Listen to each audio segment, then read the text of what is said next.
स्वागत है आपका फुल स्टॉप में। मैं हूं आपका साथी सौरभ द्विवेदी। आज आपातकाल पर चर्चा होगी और युवाओं का जो भविष्य है राजनीति पर, उस पर भी चर्चा करेंगे।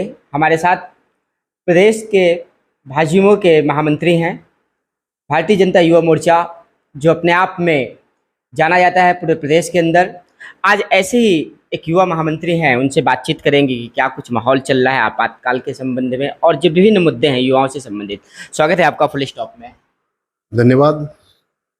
महामंत्री जी, आपका चित्रकूट आगमन हुआ और हमने सुना कि आपातकाल से संबंधित कोई कार्यक्रम है भाजयुमो का। क्या कहेंगे आप, वो आपातकाल था या वर्तमान में जो आपकी सरकार पर आपातकाल को लेकर के आरोप लगाए जाते हैं? बहुत सारे पत्रकार हैं, बहुत सारे नेता हैं, वो कहते हैं अघोषित आपातकाल है। इंदिरा गांधी और नरेंद्र मोदी जी के बीच में क्या अंतर आप देखते हैं?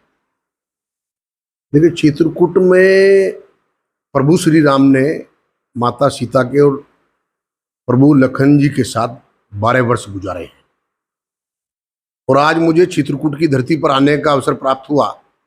इसके लिए मैं पंकज तिवारी जी, अपने क्षेत्र के अध्यक्ष सुनील साहू जी, शिवाकांत जी, सब लोगों का बहुत हृदय की गहराइयों से धन्यवाद अदा करता हूं। आपातकाल 25 जून 1975 को इंदिरा गांधी जी ने आपातकाल की घोषणा की और ये देश के अंदर तीसरी बार आपातकाल था। इससे पहले भी 1962 में आपातकाल लगा, उसके बाद 1971-72 में आपातकाल हुआ। आपातकाल जो मुझे जानकारी है, हो सकता है मेरी बात से आप भी सहमत हो, जब किसी देश राज्य पर बाह्य ये आंतरिक संकट हो तब आपातकाल लगाया जाता है। मैं आपके चैनल के माध्यम से, आपके माध्यम से कांग्रेसियों से पूछना चाहता हूं, 1975 में ऐसा कौन सा देश के ऊपर संकट था, ऐसा कौन सा आंतरिक संकट था, कौन सा बाह्य संकट था कि इंदिरा गांधी जी ने आधी रात को आपातकाल की घोषणा कर दी? तत्कालीन राष्ट्रपति, उनके द्वारा आपातकाल की घोषणा करा दी। यह देश के लोकतंत्र के अध्याय में काला अध्याय जुड़ गया था। इसको तो अब भूल जाना चाहिए, समय बहुत व्यतीत हो गया। क्या वजह है कि राजनीतिज्ञ इस काले दिन को भुलाना नहीं चाहते हैं? क्यों? नहीं, भूल गए हैं, भूलना चाहते भी हैं, लेकिन जिन लोगों ने उस आपातकाल के दौरान 21 महीने लोग जेल में रहे, उन लोगों को यातनाएं झेलनी पड़ी। उन लोगों के ऊपर ऐसे अत्याचार हुए जैसे अंग्रेजी शासन में हमारे देश के क्रांतिकारियों के ऊपर किए गए थे। बर्फ की सिल्ले पर लुटाकर उनके साथ पिटाई करना, लोगों के नाखून तक खींचे गए। आजकल जो कार्यक्रम भाजपा के और भारतीय जनता युवा मोर्चा के चल रहे हैं, उसके माध्यम से हम लोग उन लोकतंत्र सेनानियों को, जिन्होंने इस आपातकाल के विरोध में जेल जाना स्वीकार किया, अत्याचार सहे, यातनाएं सही, ऐसे लोगों को सम्मानित करने का काम कर रहे हैं। आपातकाल को भूलना चाहते हैं, लेकिन लोकतंत्र सेनानियों को नहीं भूलना चाहते। तो आपकी सरकार के ऊपर भी अघोषित आपातकाल का जो लग रहा है, आप उस सवाल से बच रहे हैं? मुझे लगता है इसको तो आप ठीक से महसूस कर सकते हैं। आज आप सवाल पूछ रहे हैं और पूछने लायक भी हैं। आपातकाल में क्या सवाल पूछे जा सकते हैं? आपातकाल में क्या मीडिया बंधुओं को ऐसी आजादी है? बिल्कुल आजादी नहीं थी। आप पढ़िए, 1975 में आपने अखबार पढ़े होंगे, 21 महीने तक इस देश की क्या परिस्थिति रही। क्या पत्रकार स्वतंत्र थे क्या? आज मोदी जी के राज में, योगी जी के राज में, उत्तर प्रदेश में, देश के अंदर हमारा एक एक पत्रकार बंधु स्वतंत्र है, आजाद है। वो स्वतंत्रता से अपनी पत्रकारिता चला सकता है। कोई भी सवाल, कोई भी प्रश्न जो उसके मन में आता है वो कर सकता है। अभी बहरहाल ईडी ने राहुल गांधी जी को बुला लिया, तब भी कांग्रेसी काफ़ी ज़्यादा आक्रोशित हो गए और भारी भरकम, क्या कहते हैं, शायद एक ऐसा ही रेला निकल पड़ा था। इसके पहले शायद नरेंद्र मोदी जी भी कभी बैठे रहे होंगे पूछताछ में, गोधरा के प्रकरण को लेकर के। अभी हाल ही में उनको क्लीन चिट मिली है।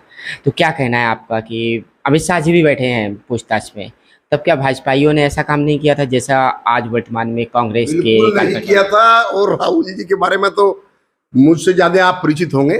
वो थाईलैंड अकेले जाते हैं, बैंकॉक अकेले जाते हैं, लंदन पेरिस अकेले जाते हैं, ईडी में भारी संख्या को लेकर जाते हैं। क्या बहुत बड़ा हमला कर दिया आपने। नेपाल में भी दिखे थे अभी। हाँ हाँ, ये हम तो बता हंसने तो की रहे बात हो हैं। गई बहुत ज्यादा कि सही बात है कि वो अकेले जाते हैं बहुत सारी जगहों पर, ईडी के पास जाते हैं तो भारी भरकम भीड़ के साथ जाते हैं। ये एक पॉइंट नोट करने वाली बात है।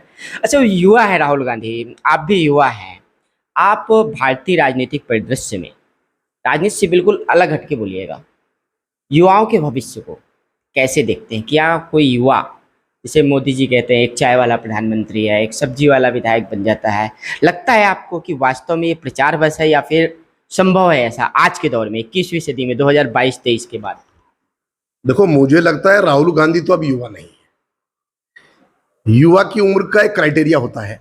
आप युवा लगते हैं मुझे, हाँ, मुझे लगता है कि 40 वर्ष से नीचे के व्यक्ति को युवा कहा जा सकता है। स्वामी विवेकानंद ने कहा था कि वैचारिक रूप से भी लोग युवा होते हैं, उम्र कहाँ कितनी भी है? हो जाए। अब वो तो राहुल गांधी जी तो 100 साल में जाके भी वैचारिक रूप से युवा रहेंगे।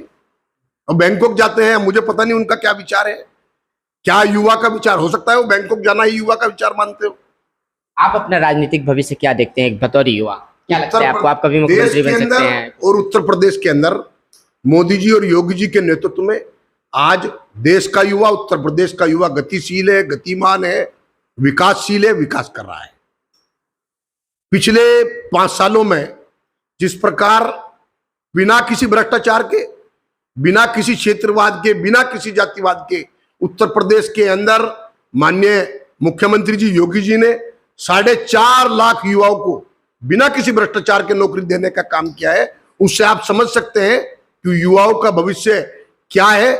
और मैं मानता हूं कि मोदी जी और योगी जी के समय में युवा आज पूरी दुनिया में, भारत पूरी दुनिया का नेतृत्व कर रहा है, वो सब युवाओं के कारण है और मोदी जी के नेतृत्व का कमाल है। अंतिम 2 सवाल करूंगा। पहला सवाल तो यही है कि अखिलेश यादव विधानसभा में पहली बार रहेंगे, और उसके बाद आपको क्या लगता है कि उत्तर प्रदेश का क्या भविष्य होने वाला है? क्योंकि आपकी जो लड़ाई होने वाली है ना, वो बड़ी करीबी होने वाली है। जैसे अभी आपकी मेरी लड़ाई हो रही है, वैसे ही लगता है कि योगी जी और अखिलेश यादव की लड़ाई होगी। उनके आरोप भी बहुत कह रहे हैं सरकार के ऊपर, भ्रष्टाचार, महंगाई, बेरोजगारी, अग्निपथ, वो सवाल तो रह नहीं सकता। क्या कहना है अग्निपथ के बारे में? वो तो कहते हैं कि युवाओं के भविष्य के साथ खिलवाड़ कर रहे हैं। देखो, कभी कहते हैं युवा बेरोजगार घूम रहे हैं। आज अग्निपथ के माध्यम से अगर युवाओं को रोजगार देने का काम सरकार कर रही है, हम लोग तो भविष्य में सरकारों से ये भी मांग करने वाले हैं कि देश के अंदर जिस प्रकार इजराइल में, बाकी देशों में ये है कि पहले सेना में भर्ती होना है, उसके बाद अन्य किसी नौकरी में आप जा पाएंगे। तो ये देश के अंदर भी धीरे धीरे आना चाहिए। हम लोग अग्निपथ जैसी योजना को बहुत समर्थन करते हैं। बहुत अच्छी योजना माननीय मोदी जी के द्वारा लाई गई है। और रही अखिलेश जी के लड़ने की बात, वो तो अपने पिता से लड़ते हैं, वो तो अपने चाचा से लड़ते हैं, वो तो अपने भाइयों से लड़ते हैं, लड़ने में माहिर हैं। लेकिन योगी जी को नहीं छका पाएंगे। योगी जी उनको छकाएंगे, हमारी सरकार उनको छकाएगी। वो सदन में हो, सदन के बाहर हो, उनको मुंह तोड़ जवाब मिलेगा, इसमें कोई दो राय नहीं। एक अंतिम सवाल, जमीनी स्तर का सवाल है। आप बुंदेलखंड के दौरे पर निकले हैं, नगर पालिका के चुनाव फिलहाल आने वाले हैं, और महोबा हो, बांदा हो, चित्रकूट हो, बहुत चर्चित नगर पालिका यहाँ पर रही है, झांसी, सब मिलाकर के देखें तो आसपास का बुंदेलखंड का जितना भी एरिया है, आप क्या देखते हैं कि भारतीय जनता पार्टी जैसे विधानसभा चुनाव में अनिल प्रधान जैसा एक युवा आपके राज्य मंत्री को हरा देता है? क्या लगता है कि अगर आप नगर पालिका चित्रकूट में हार गए तो महोबा में क्या स्थिति होगी? वहाँ पे भी शायद कोई निर्दलीय जीते थे, जहाँ तक मुझे जानकारी है। क्या लगता है आपको? देखो, स्वतंत्र जी, माननीय स्वतंत्र जी हम लोगों के प्रदेश अध्यक्ष हैं। माननीय सुनील बंसल जी हम लोगों के संगठन महामंत्री हैं।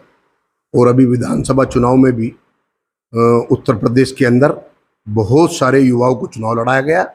उसके बाद एमएलसी का चुनाव हुआ। हम लोगों के प्रदेश अध्यक्ष माननीय प्रांशु दत्त द्विवेदी जी आज एमएलसी हैं। निवर्तमान अध्यक्ष माननीय सुभाष यदुवंश जी भी आज एमएलसी हैं, वो भी यूथ ही हैं। और निश्चित ही माननीय प्रांशु जी के नेतृत्व में युवा मोर्चा अपने शीर्ष नेतृत्व माननीय स्वतंत्र जी, माननीय सुनील जी, माननीय मुख्यमंत्री जी से निवेदन जरूर करेगा।